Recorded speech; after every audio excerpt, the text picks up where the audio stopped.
Olá, que bom que você está aqui comigo. Eu sou o Jeremias Gomes, você está no Vida e Companhia. Olha, em muitas cidades do Brasil, o som que marca as horas vem do alto das torres. São os relógios antigos que contam o tempo, mas também contam as histórias de um povo, não é? Por trás desses mecanismos gigantes, existe uma profissão rara, pouco conhecida e essencial para a preservação do patrimônio histórico. Hoje a gente vai explicar como que é a profissão de restaurador de relógios de torre. Para falar sobre isso, eu recebo aqui o Jaime Prado. O Jaime, ele é profissional com mais de 4 décadas de experiência nessa área. Seja bem-vindo, Jaime. Jeremias, muito obrigado pelo convite. É um grande prazer falar dos relógios antigos, porque um relógio, mesmo parado, ele marca as horas 2 vezes ao dia. É verdade. Ao amanhecer e ao anoitecer. Obrigado pelo convite, obrigado, pessoal daí, os câmeras, né, meus amigos, né? Deu saudade, viu, gente? Muita saudade. Que legal. Você é de Bauru aqui Sou perto? de Bauru, Bauru. E é lá que você exerce a sua profissão, Sim. mas no estado? Porque parece que você veio hoje aqui em São Paulo para ver um relógio, é isso? Eu vim para ver um relógio, né? Mas já estou aí rodando esse Brasil, Goiás, Goiânia, Paraná. Convite para ir para o Ceará, convite para ir para Leopoldina, vários convites. Queria ter mais tempo, né? E você trabalha numa área que, poxa vida, que a gente falou, é uma questão histórica também, muito bacana, né? Porque marca a cidade. Fala para mim do começo, porque você teve meio que quase que uma revelação, você contava aqui para a gente. Jeremias, quando eu falo por que eu comecei, cara, eu me emociono. Eu nunca escondi as minhas origens, não tem porquê, né? Eu vim da roça analfabeto, filho de pais e mães analfabetas e 2 irmãs analfabetas. Cheguei em Bauru em 1968. Fui pedreiro, não escondo minhas origens, fui pedreiro, trabalhei, como disse, na roça. Em 76 eu entrei trabalhar numa instituição pública, que é referência mundial, Instituto Lauro de Souza Lima. E ali, rapaz, uma sexta-feira, aconteceu algo estranho na minha vida, porque eu nunca fui relojeiro, viu, gente? Nunca fui relojeiro. E naquele momento eu estava parado em frente a uma igreja, que é da colônia, eu olhei para o alto e vi um relógio parado. Agora que vem a história. 36 anos, às 17 horas e 36 minutos, e ali eu senti o prazer e o desejo de ver a máquina. Eu subi. E veja bem, de 76 a 2007, eu nunca mais subi na torre da igreja. Desculpa, Jeremias. Não, fica à vontade, mas é uma história bem bacana, interessante. Rapaz, e quando eu voltei na igreja, eu fui tocado pelo Espírito Santo. Eu senti 3 toques no meu ombro, você. E eu via do meu lado, né? E eu pensei comigo mesmo, pô, esse menino analfabeto, que nunca viu um relógio, tem que dar uma resposta, cara. Eu comecei a mexer no relógio e cada peça e cada engrenagem que eu tocava, eu sentia que o Espírito Santo estava do meu lado. Me ensinando, me apontando aonde eu deveria mexer. Um relógio parado 36 anos, às 17 horas e 36 minutos. E no dia 7/7/2007, às 17 horas e 36, quase 37 minutos, eu coloquei ele para funcionar, sem nunca ser relojeiro. Caramba. Isso está tudo registrado, posso citar o nome? Claro, pode. Está tudo registrado em revistas. Eu faço parte dos 1000 programas da Rede Globo com essa matéria. Porque foi uma coisa assim que apareceu na minha vida. Meio que inexplicável, mas Meio tem que tudo uma inexplicável, explicação. cara. Porque quem marcou todos esses dias, essa hora, com todos esses números, tem que lidar com o relógio mesmo. Tem que lidar com precisão. Como é que... Diga. Porque o relógio, cara, o tempo é uma lima que desbasta, né? E o relógio marca meu tempo, marca o seu tempo, marca o tempo dos amigos, os câmeras, marca o tempo de todo mundo, né? E aí você foi pegando o conhecimento, o pessoal falava, olha, ele arruma relógio ali e tal, aí vai para outra cidade, né? Porque às vezes, geralmente é ligado à igreja católica, Exatamente, que tem esses relógios, né? Tem cidades que tem mais de uma igreja, mais de um relógio e tal, né? E eu até devo, assim, um pouco mais do meu conhecimento a um cidadão que faleceu com 88 anos, o seu Renato Papassoni, que me deu uns toques, me deu uma dica, né? Aí eu não parei mais, cara, sabe? Depois juntei com um amigo meu, Roberto Pinheiro, que a gente viaja esse Brasil aí, fazendo restauração, E cada peça, cada engrenagem que eu toco, eu me emociono. Que legal, é um trabalho muito bonito, muito legal. Me fala uma coisa, o que é diferente o relojoeiro tradicional de um relógio que é microscópico quando a gente está falando de mecânico, né? Não de relógio digital? A diferença é que os relógios, como disse meu amigo Tramontina, aqueles trambolhões, né? É uma peça grande, é uma engrenagem grande. E o relógio de pulso é minúsculo, né? Pecinha minúscula. Mas a mecânica é similar? Não, a mecânica é similar. Ah, é? A mecânica do relógio de pulso é similar, a mecânica do relógio de parede é similar.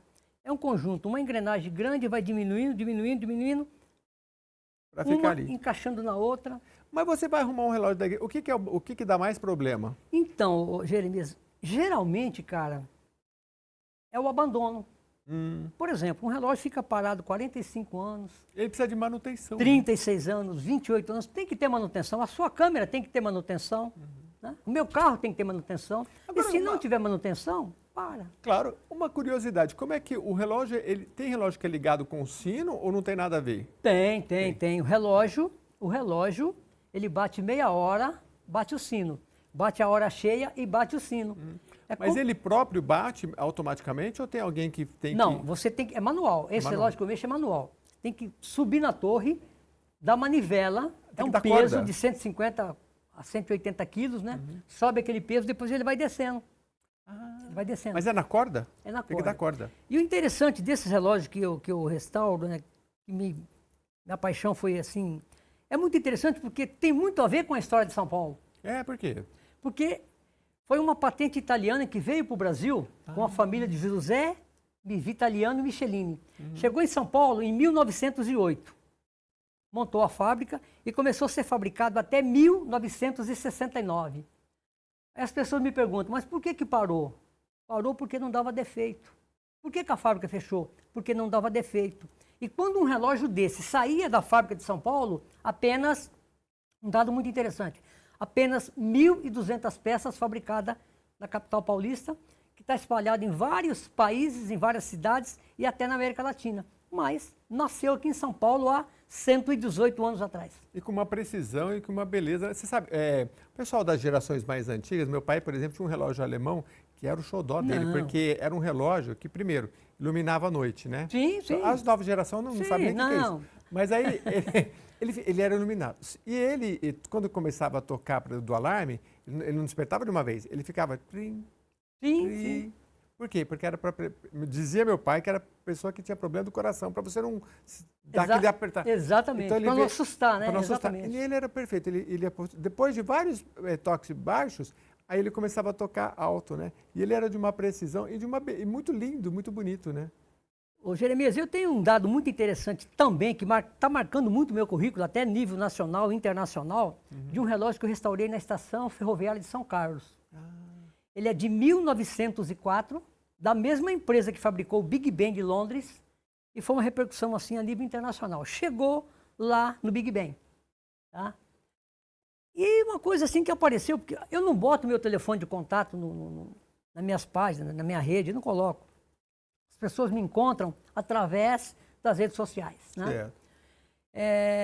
Então, cara, o relógio para mim tornou assim a minha segunda família. Mas é também uma profissão de perigo, porque você tem que subir lá em cima, realmente. É bem alto. Realmente. Ô Jaime, eu fico pensando, se você foi lá em cima, acertou o relógio direitinho, desceu, olhou, falou, tá errado, hein? Tem que Volta subir de novo, tem que voltar. Então, eu tava restaurando um relógio no Santuário de Botucatu, uma torre de igreja com 147 degraus. Nossa. Chegava o prefeito, chegava a imprensa, chegava todo mundo, e é claro, eu tinha que atender, né? Eu descia com toda a educação para atender. Você imagina eu subir 10, 15, 20 vezes 147 degraus. Assim, ó, é complicado, gente. Saúde. É muito complicado. E também tem que ter aquela vontade de preservar a história. Sim. Eu uso uma frase que já me acompanha há muito tempo. A história não tem dono, ela tem seguidores. Oxalá, amanhã eu vou parar. Se eu parar lá em Bauru, vai parar os relógios da cidade e vai parar os relógios da região do qual eu consertei. Agora, uma coisa interessante, porque assim, um dia você vai se aposentar, Exatamente, você está bem novo, exatamente, mas vai. Exatamente. Quem quer, de repente, tem curiosidade, porque a pessoa pode falar, mas tudo bem, hoje tem celular, tem um monte de coisa. É verdade. Mas tem a questão da beleza, tem a questão da história, E é bonito você chegar numa cidade que preserva isso, né? Tem curso para aprender? Porque você não fez um curso, né? Não, eu aprendi como aquilo que eu te falei, né? Eu E a fui, pessoa que eu quer fui um dos aprender? enviados, né? Uhum. Mas, rapaz, as pessoas me ligam. Até agora há pouco eu estava chegando aqui, chegou uma pessoa me ligando aí de Leopoldina, perguntando como que faz o relógio que parou. Eu tenho que ver, eu tenho que ir lá. Como eu vim aqui em São Paulo ver esse relógio hoje, né? Mas já tentei, viu, Jeremias? Já tentei ensinar alguns jovens em Bauru, mas ninguém tem a curiosidade de aprender, cara. Lamentavelmente, sabe? É uma profissão extinta hoje, né? Que tá aí, ninguém valoriza. Pô, esse cara é maluco. Já você vai ter ouvi bastante isso. serviço. Esse cara é maluco, mexer com coisa velha, relógio velho. Bota um digital, pega o celular. Gente, mas o sentimento de quem ama a história é diferente. Completamente diferente. E a gente vai para um rápido intervalo, mas depois, Jaime, você vai explicar todos os detalhes, porque eu estou curioso aqui, porque se você trabalha sozinho, eu vi que você veio com um assessor de imprensa aqui, tirou foto e tudo, mas às vezes essas coisas são pesadas, você tem que subir lá. E aí, essa técnica que você tirar uma engrenagem, explicar com detalhes para a gente e falar um pouco da questão histórica também, que você conhece bastante. A gente volta já já.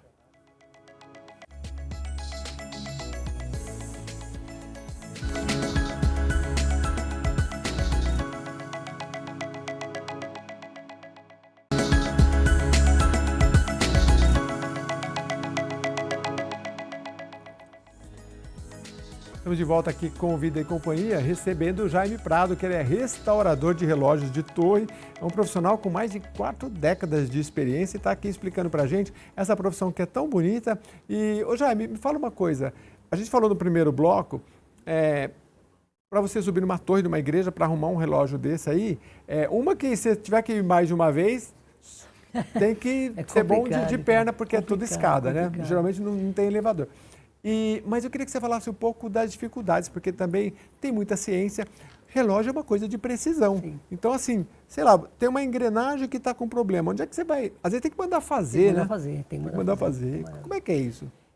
Recentemente eu tive restaurando um relógio lá em Uruana, estado de Goiás. Teve que fazer peças, né? Estou agora em Alvorada do Sul, teve que fazer várias peças, porque um relógio com 100 anos, 110, 115 anos... corrói, né? Às vezes vai deteriorando, vai quebrando, então tem que fazer. E geralmente, para fazer essas peças, tem que ser um torneiro mecânico, um profissional que trabalha com a física e com a matemática, né? Tem que ser um profissional competente, porque cada engrenagem é a sintonia perfeita uma com a outra. Uma depende da outra, né? E se uma tiver com a variação, vai variar todo o processo do mecanismo, o relógio vai parar. Sem contar que você está lidando com peças antigas valiosas. Exatamente. Também, né? São peças centenárias, né? São peças que naquela época, até às vezes fico pensando, naquela época, para fazer uma peça dessa, hoje você bota no computador, no 3D, te entrega um relógio em 2 horas prontinho. E naquela época não, né? Era mais difícil, né?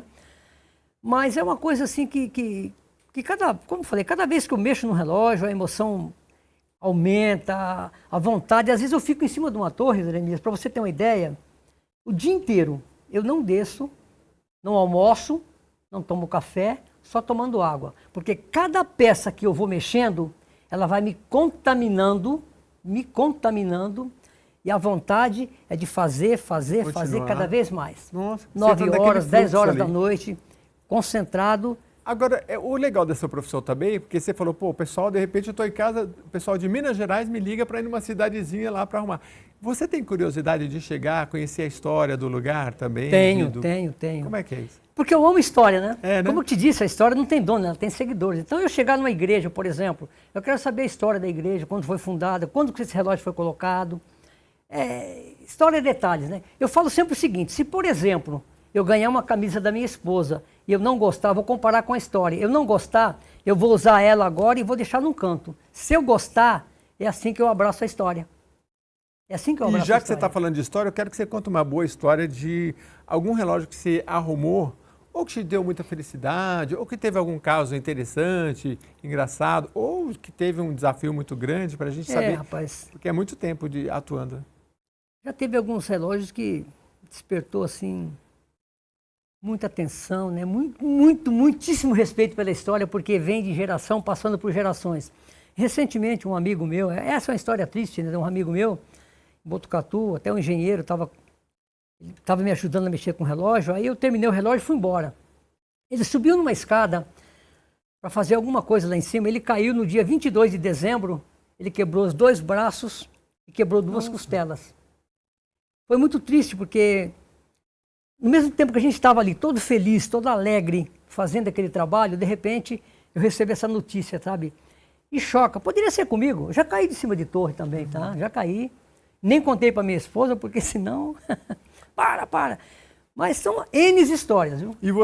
Mas você já está acostumado, já tem toda a tecnologia. Me fala uma coisa, falando em tecnologia, porque esse relógio, eu estava lendo aqui, ó, tem um sistema de transmissão do peso até os ponteiros, o mecanismo de engrenagem. Exatamente. E de eixo, né? Eu estou falando como se eu soubesse alguma coisa, mas você tem que explicar, porque a gente olha e fala, poxa, como é que dá a precisão e do tempo? Porque o peso, ele tem que ter o peso correto para ele. E o próprio peso é que faz avançar o ponteiro.